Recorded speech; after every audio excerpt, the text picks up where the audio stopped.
Assalamualaikum warahmatullahi wabarakatuh. Selamat pagi anak-anak hebat, tangguh dan kreatif.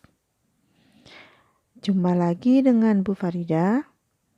Hari ini kita masih pada tema 6, masuk pada subtema 4, yaitu bertema bekerja sama menjaga kebersihan dan kesehatan lingkungan. Nah, nanti kita akan masuk pada pembelajaran pertama dan kedua. Tapi sebelum pembelajaran kita mulai, mari kita baca doa mau belajar terlebih dahulu. Bismillahirrahmanirrahim. Raditu billahi robba wa bil islami dinna wa bim muhammadin nabiyya wa rasulullah. Rabbi zidni ilma warzuqni fahmah. Amin ya rabbal alamin. Baiklah anak-anak, silahkan kalian siapkan buku paket kalian, kemudian kalian buka subtema yang keempat, halaman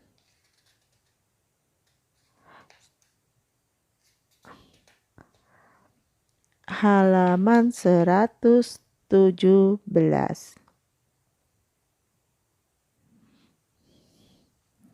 Mari kita pelajari bersama. Subtema 4, bekerja sama menjaga kebersihan dan kesehatan lingkungan. Semua orang menginginkan lingkungan bersih. Untuk itu, warga lingkungan bekerja sama menjaga kebersihan lingkungan. Lihat apa yang dilakukan warga. Mereka sedang membersihkan selokan. Bila lingkungan bersih, tentu warga akan sehat. Nah, gambar ini kegiatan warga yang sedang bekerja sama membersihkan lingkungan. Selanjutnya, silakan kalian buka halaman 119, pembelajaran pertama. Ayo mendengarkan. Amati gambar berikut. Apa yang dilakukan orang-orang itu? Nah, ini orang-orang ini bekerja sama melakukan kerja bakti atau membersihkan lingkungan. Untuk apa mereka lakukan kegiatan itu? Mereka ini melakukan kegiatan untuk menjaga agar lingkungan tetap bersih. Bagaimana mereka melakukan agar kegiatan itu cepat selesai? Mereka melakukan secara bersama-sama, ya. Karena bila suatu kegiatan itu dilakukan secara bersama-sama, maka akan cepat selesai dan pekerjaan menjadi ringan. Dan bawahnya, ayo membaca. Bacalah cerita berikut. Musyawarah warga. Seminggu sebelum kegiatan kerja bakti, diadakan musyawarah. Warga membicarakan lingkungan yang kotor. Saluran air tersumbat dan tanaman tumbuh liar. Sampah juga menumpuk. Warga sepakat membersihkan lingkungan. Warga yang menghadiri rapat diharap mengajak warga yang tidak hadir. Nah, ini sebelum kegiatan kerjasama membersihkan lingkungan ini, seminggu yang lalu mereka mengadakan rapat bersama warga dan Pak Lurah untuk membahas, membicarakan tentang lingkungan kotor. Dan keputusannya mereka akan mengadakan kerja bakti untuk membersihkan lingkungan. Lanjut ke halaman 120. Ayo belajar.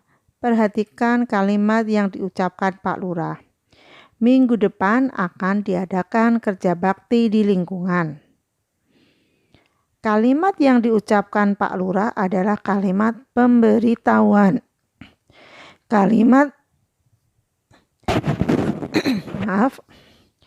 Kalimat pemberitahuan isinya memberitahukan sesuatu. Pak Lurah memberitahukan bahwa kerja bakti akan dilaksanakan minggu depan. Nah, ini adalah kalimat pemberitahuan yang disampaikan Pak Lurah, yaitu Pak Lurah memberitahukan bahwa kerja bakti akan dilaksanakan minggu depan. Ini disebut kalimat pemberitahuan. Kemudian bawahnya, ayo berlatih. Beri tanda centang pada kalimat pemberitahuan. Nah, dari gambar pertama, ada 2 kalimat. Kita diminta memberi tanda centang untuk kalimat yang berisi memberitahu atau kalimat pemberitahuan. Nomor 1, gambar pertama, kalimat pertamanya, besok murid-murid harus berpakaian daerah. Kalimat yang kedua, pakaian daerah apa yang akan kamu pakai? Nah, untuk gambar pertama yang termasuk kalimat pemberitahuan adalah kalimat yang pertama, yaitu besok murid-murid harus berpakaian daerah. Nah, kemudian gambar yang kedua, kalimat yang pertama kita baca, terima kasih telah menjaga kebersihan. Kalimat yang kedua, membuang sampah itu, membuang sampah harus pada tempatnya. Nah, yang termasuk kalimat pemberitahuan adalah kalimat yang kedua. Yang kedua itu kalimat yang isinya membuang sampah harus pada tempatnya. Itu termasuk kalimat pemberitahuan. Kemudian lanjut di halaman 121.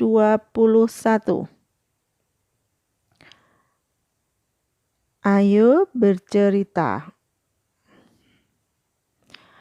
Untuk menjaga kebersihan lingkungan, buatlah aturan. Aturan itu harus dipatuhi.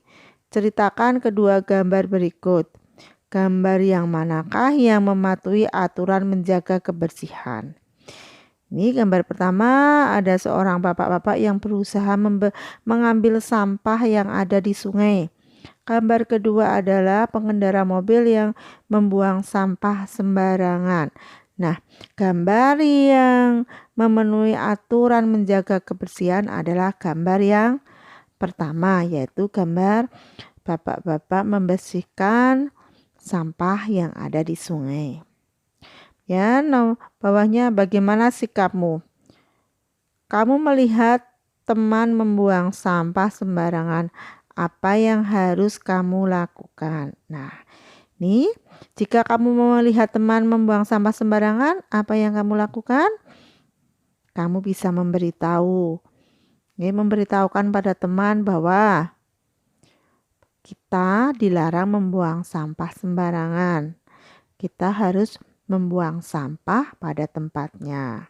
Kemudian kalian juga di samping memberitahu, lebih bagus juga sampah yang dibuang temanmu tadi kamu ambil. Kamu memberi contoh untuk mengambil sampah tadi, kemudian membuangnya ke tempat sampah. Bawahnya, lingkari titik di depan sikap yang terpuji. Nah, kita diminta melingkari sikap yang terpuji.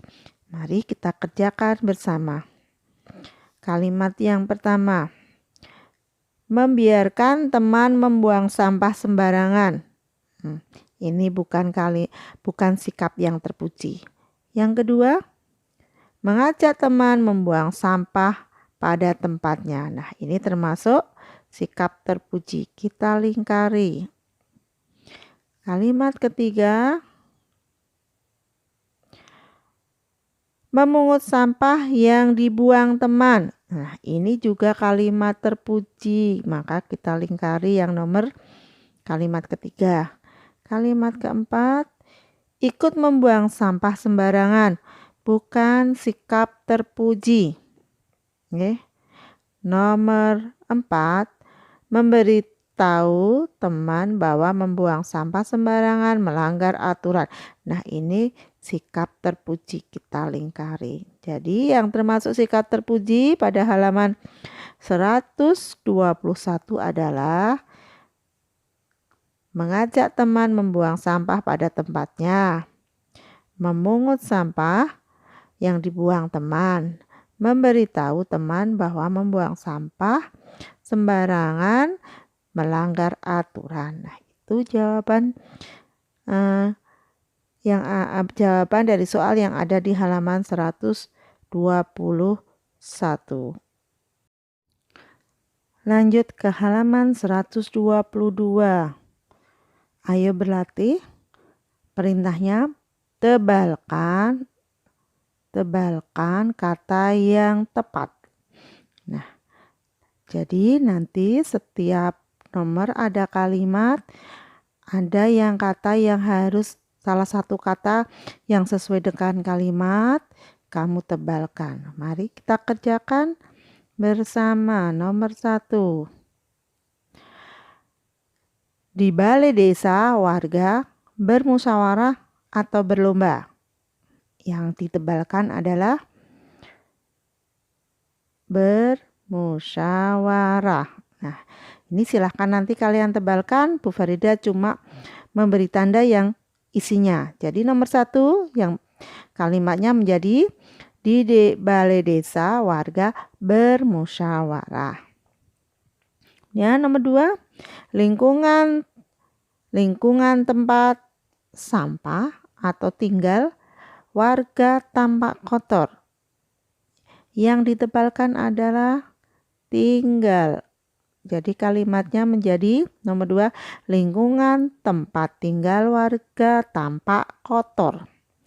Nomor 3, warga bekerja sama membersihkan kantor atau membersihkan lingkungan. Ya, betul, membersihkan lingkungan. Maka yang ditebalkan adalah lingkungan. Kalimatnya nomor 3 menjadi warga bekerja sama membersihkan lingkungan. Kemudian yang keempat, semua warga bekerja bakti dengan pilihannya giat atau malas. Ya, yang ditebalkan adalah giat. Jadi kalimat yang nomor 4, semua warga bekerja sama dengan giat. Dan kalimat yang kelima, lingkungan yang bersih membuat warga sakit atau sehat. Betul, membuat warga menjadi sehat. Ini yang ditebalkan. Jadi kalimatnya, lingkungan yang bersih membuat warga sehat. Kemudian bawahnya, ayo membaca. Bacalah cerita berikut. Manfaat bekerja sama. Selesai membersihkan lingkungan, para warga beristirahat. Warga merasakan manfaat bekerja sama. Pekerjaan menjadi ringan dan mudah.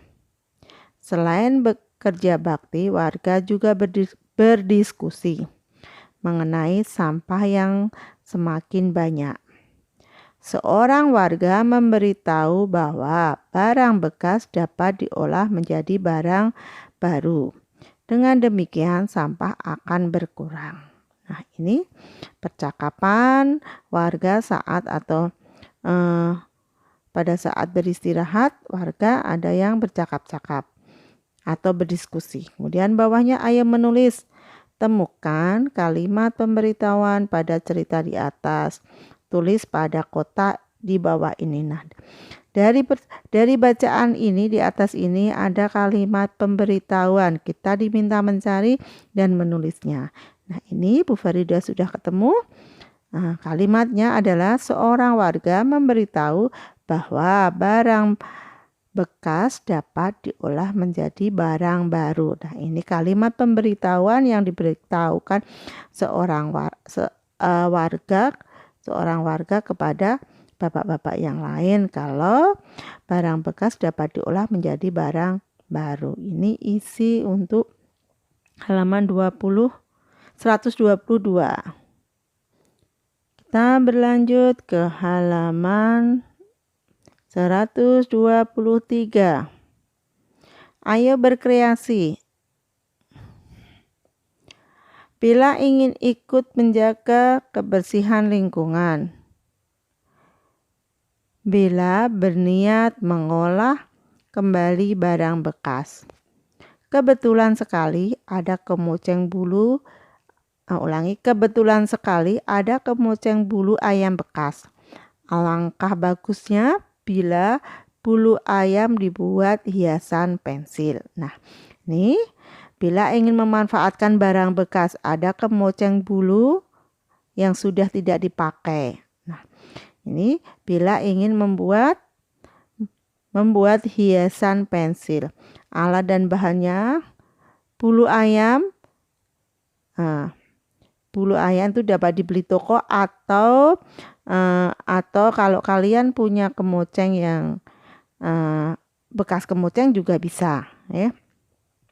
Bulu ayam, pensil, mata boneka, lem, kain. Cara membuatnya. Beri lem ujung pensil yang tidak diraut. Tempel beberapa bulu ayam pada ujung pensil. Pastikan bulu ayam merekat. Nah, seperti ini. Kemudian, bungkus bagian ujung pensil dengan kain. Jangan lupa beri lem. Lem akan merekatkan kain pada pensil. Nah, ini setelah pensil ditempelkan, setelah bulu ayam ditempelkan ke pensil, kemudian biar tidak mudah lepas, maka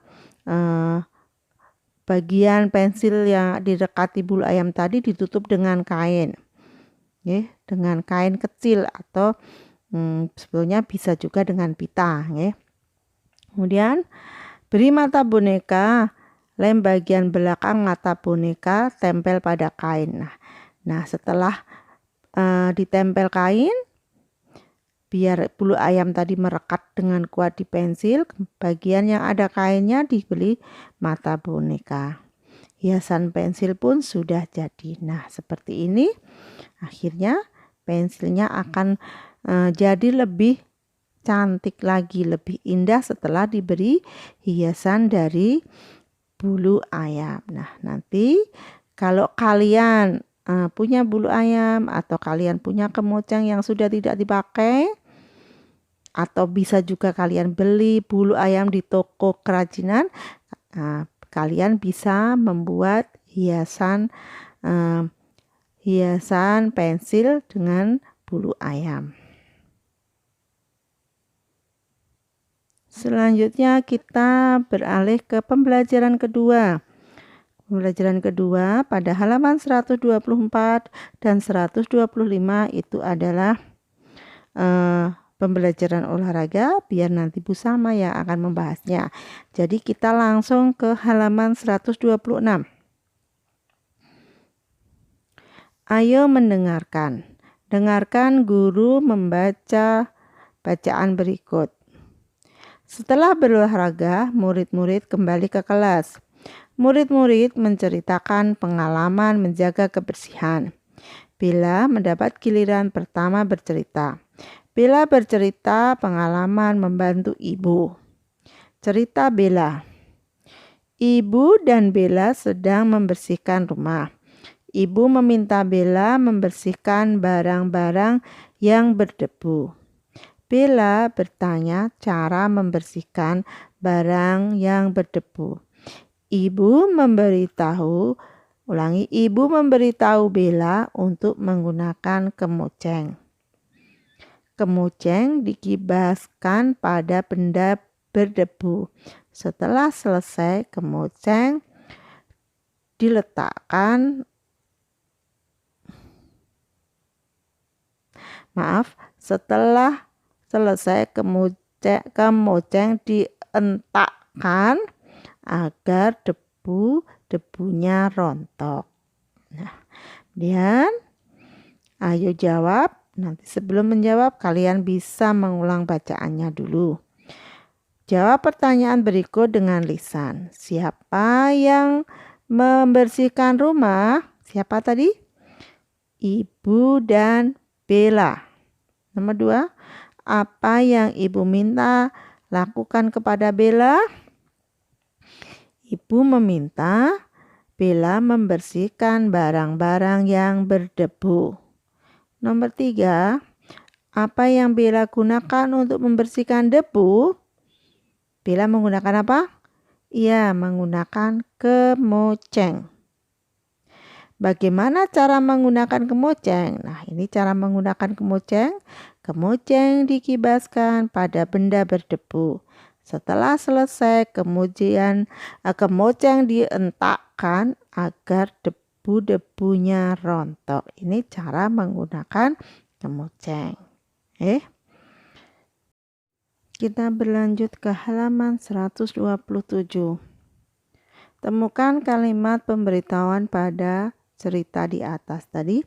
Pada halaman 126 ada cerita dari Bella. Kita diminta menemukan kalimat pemberitahuan. Nah, kalimat pemberitahuan itu adalah ibu memberitahu Bella untuk menggunakan kemoceng. Kemudian bawahnya ayo mendengarkan. Dengarkan guru membaca petunjuk penggunaan alat berikut. Ini ada gambar kemoceng, alat kebersihan ini namanya kemoceng. Nah, alat kebersihan ini bernama kemoceng.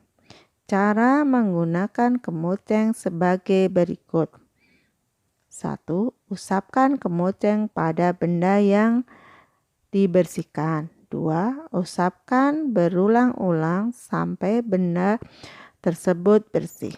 3. Setelah selesai, entakkan kemoceng agar kotoran pada kemoceng rontok. Nah, ini ada 3 tahapan cara menggunakan kemoceng untuk membersihkan benda yang berdebu. Nah, caranya seperti ini ya, disebutkan nama alatnya, kemudian langkah-langkah penggunaannya. Kemudian yang bawahnya ayo lakukan. Perhatikan alat-alat kebersihan berikut. Di bawah ini ada 4 alat kebersihan. Nomor 1, sapu. Nomor 2, gembor. Ini alat untuk menyirami tanaman. Kemudian nomor 3, cangkul. Nomor 4, sapu lidi. Nomor 1 tadi sapu ijo untuk menyapu lantai. Kemudian yang nomor 4 ini adalah sapu lidi untuk membersihkan atau menyapu halaman. Nah, ini adalah contoh alat kebersihan. Nah, selanjutnya kalian buka halaman 128.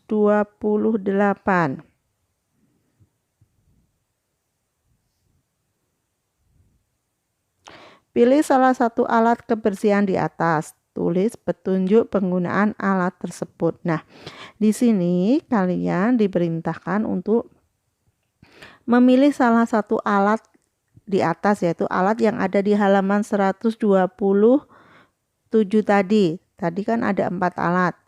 4 alat kebersihan, sapu ijo, gembor, cangkul, dan sapu lidi. Nah, kalian diminta memilih salah satu alat yang kalian tentukan. Tulis alat ini bernama apa, bernama apa kalian sebutkan, kemudian kalian tulis cara penggunaannya. Ada berapa langkah. Jadi dari halaman 127 tadi kalian memilih satu alat, kemudian tulis nama alatnya, kemudian tuliskan juga cara menggunakannya. Kalau kalian belum paham cara menggunakannya, bisa kalian bisa minta bimbingan kepada Bunda. Kemudian bawahnya ayo berlatih Susun kata-kata berikut menjadi sebuah kalimat. Mulailah dari kata yang dicetak miring. Nah, ini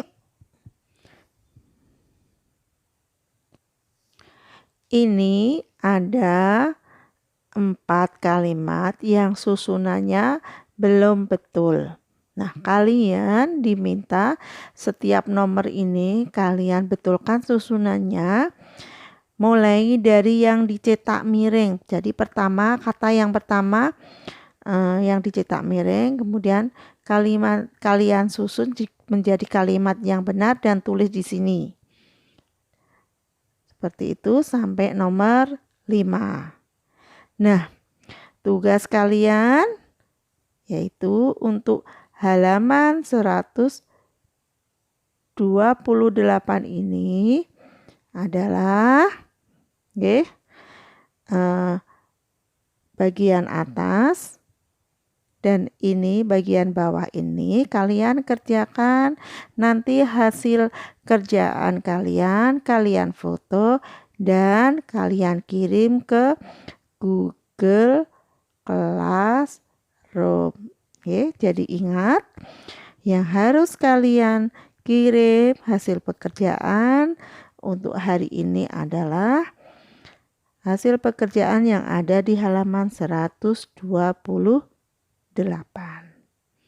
Nah, begitu tadi anak-anak untuk pembahasan materi pembelajaran 1 dan 2 pada subtema yang keempat.